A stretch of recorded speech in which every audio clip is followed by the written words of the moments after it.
السلام عليكم، ازيكم عاملين ايه؟ واهلا وسهلا بيكم في فيديو جديد من قناة اكيل اسكندراني. وفي فيديو بقى النهارده هنعمل مقارنة قوية ما بين كشري القاهرة وكشري اسكندرية. هنشوفوا ايه الاحسن ومين اطعم ومين افضل في الكشري ومين بيقدم الكشري احسن من التاني. وخصوصا بقى ان انا كان نفسي اجرب الكشري بتاع القاهرة، وسمعت ان في محل اسمه الخديوي فتح هنا في اسكندرية، وقلت لا لازم نجرب الخديوي ونشوفه هل الخديوي هيقدر ينافس الباب هنا في اسكندرية من وجهة نظري وهو كشري التحرير. وخلونا بقى نشوف ده جايب ايه وده جايب ايه. يلا بينا. ادي الاتنين هنا اهو، كشري الخديوي وهنا كشري التحرير. الاتنين موجودين الفرعين، انا جايب من الفرعين جنب بعض وهم كانوا في ميامي على البحر. الفرعين يعني يا دوبك خطوات ما بين الفرع ده والفرع ده. سعر علبة الكشري عند الخديوي عاملة 20 جنيه، أما سعر علبة الكشري عند التحرير ودي أصغر حاجة فكانت عاملة 25 جنيه. خلينا نفتح كل واحدة وهوريكم كل واحدة عاملة إيه من جوه.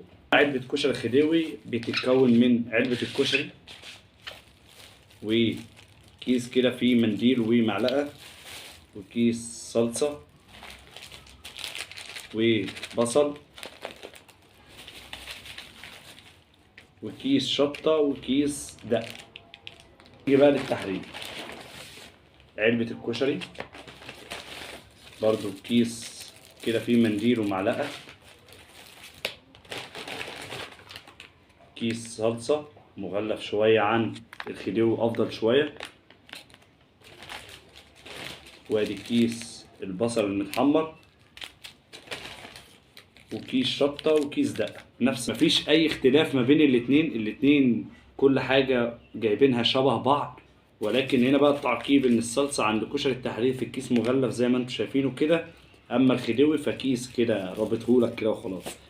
فبالنسبة بقى للتغليف، التحرير افضل شويه علشان كيس الصلصه دوت هو كيس مقفول خالص اهو، اما كيس الخديوي ففي كيس كده بلاستيك. يبقى كده المكونات الاتنين شبه بعض في كل حاجه ونفس العدد بتاع الدقه والشطه كيس وكيس. خلينا بقى نخش على تاني حاجه وهو الحجم. انا شايف ان حجم العلبتين قريبين جدا من بعض. هنا كده زي ما انتم شايفين، اللي على اليمين ده كشري الخديوي واللي على الشمال كشري التحرير. انا شايف في كشري التحرير كمية العدس والحمص اكتر بكتير من كشري الخديوي. هنا بيحط لك ليمونة هنا مع الخديوي، نص ليمونة كده. كشري الكهراوي بقى كهراوي. فخلينا نشوف بقى الطعم عامل ازاي. يلا بينا. خلينا بقى هنبدأ بأول واحد وهو كشري الخديوي. يعني من زمان وانا نفسي ادوق الكشري بتاع القاهرة وقلت بقى نجرب الكشري بتاع الخديوي ونقارنه بقى مع مكان هنا بقى في اسكندرية. من افضل الاماكن اللي موجودة هنا في اسكندرية بتقدم كشري حتى الان هو كشري التحرير. فخليناه لما يجي ينافس مع الباب اللي موجود هنا في اسكندرية. زي ما انتم شايفين ده كده بقى شكل العلبة بتاعة الكشري بتاعة الخديوي. هننزل عليها بقى ايه بالصلصة. هي هنا الكمية بتاعت الصلصة مناسبة جدا للعلبة بتاعت الكشري، كمية مظبوطة. والصلصة هنا حاسسها تقيلة شوية. نبدأ بقى نفضي كيس البصل.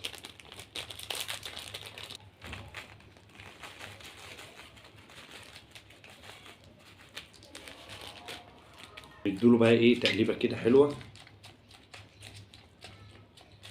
فخلينا ندوقه بقى كده الخديوي ونشوفه عامل ازاي. بسم الله.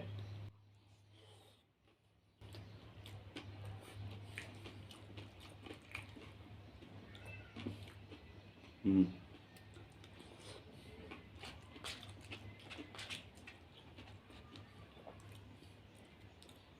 البصل هنا بقى عشان محطوط في الكيس من بره فالبصل لسه محتفظ بالقرمشة بتاعته.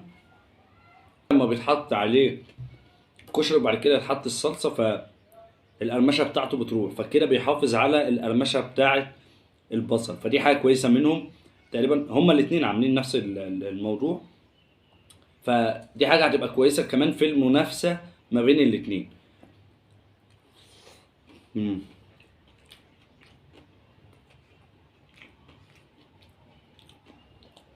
مم. طعم الصلصة عاجبني قوي. طعم الصلصه كويس، المكرونه مستويه كويس جدا. كميه العدس هي قليله بالنسبه للتحرير. طيب خلينا بقى نركن الخديوي دلوقتي على جنب. خلي الليمون، نص ليمونه دي على جنب. خشوا بقى على التحرير. ده كده بقى شكل علبة التحرير. كمية العدس اللي محطوطة على الوش كتير جدا. سعر العلبة بقى بتاعت التحرير زي ما قلنا 25. خلينا بقى ايه، نفتح الصلصة بتاعته.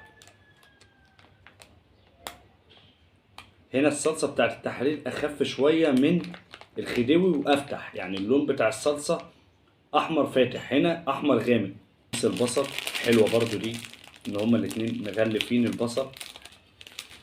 نفضي البصل كده على الوش.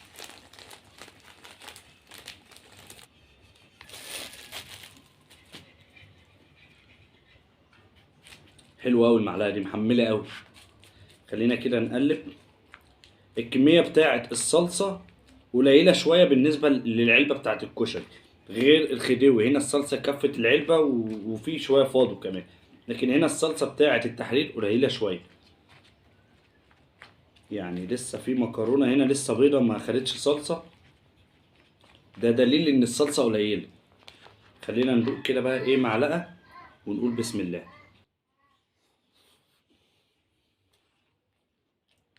معلقة كمان. بصوا هما الاتنين قريبين من بعض في كل حاجة، لكن الصلصة هنا بتاعة الخديوي أنا حاسسها أحسن من التحرير. يعني هنا افضل، الصلصه هنا مخدومه عن بتاعه التحرير، مع ان التحرير يعني على قديمه. يعني انا جربته بتاع 4 5 مرات، وفي ال4 5 مرات هو الطعم وما جلاش ولا مره. لكن هنا الصلصه اللي موجوده عند الخديوي افضل من اللي موجوده عند التحرير، والسعر كمان اقل، وهو نفس الحجم. يعني هو نفس الحجم. يعني هو الفرق ما بينهم قليل جدا، يعني قريبين من بعض. بس انا يعني فضلت الخديوي، الصلصه بتاعته حلوه، التغليف والحاجات كلها كويسه يعني. وهنا برضو التحرير التغليف بتاعه كويس، لكن هنا زي ما قلت لكم الصلصه كويسه وطعمها افضل من التحرير.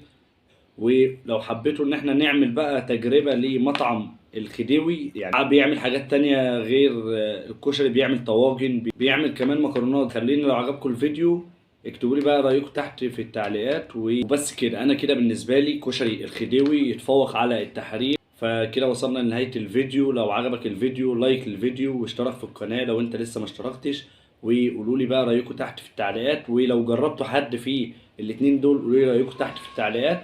ومن هنا الفيديو تاني، السلام عليكم.